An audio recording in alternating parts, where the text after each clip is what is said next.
समाजाच्या दृष्टीने आजचा सुवर्ण दिवस म्हणावा लागेल। आजचा जो सूर्य उगवतो आहे तो 75 वर्षानंतर मराठा समाजाच्या आयुष्यामध्ये आरक्षणाची पहाट घेऊन हा सूर्य उगवतो आहे। मी त्या ठिकाणी आहे ज्या ठिकाणी मनोज जरंगे पाटील सध्या मुक्काम करतायत। हे एपीएमसीचं गेस्ट हाऊस आहे आणि इथल्याच एका छोट्याशा रूममध्ये हा मराठ्यांचा मोठा नेता या ठिकाणी आराम करतो आहे। अर्ध्या तासाच्या आतमध्ये मनोज जरंगे हे बाहेर आलेले असतील आणि त्यांच्या सगळ्या समुदायाच्या सोबत सभेच्या ठिकाणी चालायला लागलेले असतील। सभा घेतल्यानंतर त्या ठिकाणी मुख्यमंत्री एकनाथ शिंदे आणि मनोज जरंगे हे दोघंही मराठा समाजाच्या या विजयाची मोठ्या विजयाची आरक्षणाची घोषणा करतील आणि त्यानंतर प्रत्यक्षात गुलाल उधळायला सुरुवात होईल। हा गुलाल फक्त मुंबईपुरता, हा गुलाल फक्त एपीएमसी मार्केटपुरता मर्यादित नसेल तर महाराष्ट्राच्या गावागावात गल्ली गल्लीत बोळाबोळात आणि प्रत्येक घरात मराठा समाजाच्या प्रत्येक घरामध्ये सुद्धा हा गुलाल उधळला जाणार आहे। खरं तर हा दिवस जो आहे तो मराठा समाजाच्या आयुष्यातला सुवर्ण दिवस म्हणावा लागेल। माझ्यासोबत असेच काही मराठा समाजातले कार्यकर्ते आहेत, त्यांची आपण थोडक्यात प्रतिक्रिया घेणार आहोत।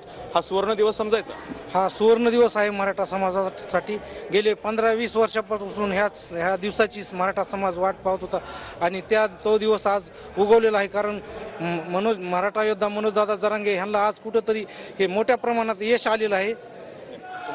खऱ्या अर्थानं मराठा समाज जो आहे तो अतिशय गरीब आणि याच्यातमध्ये असल्यामुळं आज आपल्याला सर्वांनाच माहिती आहे की जुन्या काळापासून जो आर्थिक वंचित घटक होता त्यामध्ये आर्थिक जे समाज सुवर्ण दिवस म्हणता येईल। तुम्हाला काय वाटतं? सुवर्ण दिवस, सुवर्ण दिवस, आज आनंदाचा दिवस आहे आमच्यासाठी। अशा पद्धतीने हे सगळे जे लोक आहेत या ठिकाणी जमलेले आहेत, त्यांचा उत्साह सुद्धा पाहायला मिळतोय आणि या सगळ्यांनी हे मान्य केलेलं आहे की मराठा समाजाचा हा सुवर्ण दिवस आहे, आनंदाचा दिवस आहे। मराठा योद्धे मनोज जरंगे यांनी संपूर्ण मराठा समाजाला आरक्षण मिळवून दिलेलं आहे। तब्बल 4 महिने 28 दिवसांचा हा संघर्ष आहे। मनोज जरंगे यांनी उपोषण केलं होतं, त्यानंतर अन्न पाण्याशिवायचं सुद्धा उपोषण केलं होतं।